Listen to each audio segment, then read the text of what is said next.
Si vous voulez défendre la France, apprenez-en l'histoire. Vive la nation, criaient les soldats français à Valmy en 1792 alors que nous étions envahis par les troupes prussiennes. Ce vive la nation, collègues du Rassemblement national, il ne signifie pas vive les nationaux français. Il signifiait vive le peuple des citoyens.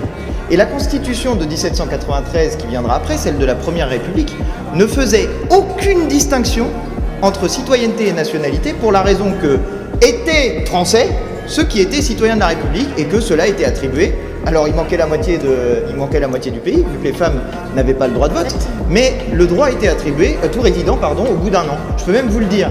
Tout homme né et domicilié en France âgé de 21 ans accompli, point virgule. Tout étranger âgé de 21 ans accompli qui, domicilié en France depuis une année, y vit de son travail, ou acquiert une propriété, ou épouse une Française, ou adopte un enfant, ou nourrit un vieillard, tout étranger enfin qui sera jugé par le corps législatif avoir bien mérité de l'humanité est admis à l'exercice des droits de citoyen français.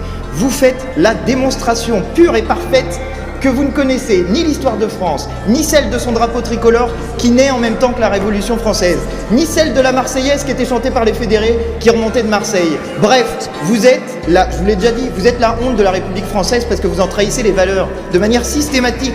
Vous ne connaissez pas cette partie si importante de notre histoire, celle où on invente nos symboles, celle où Robespierre, que vous détestez, invente la devise liberté, égalité, fraternité dans un discours sur les gardes nationales. Bref,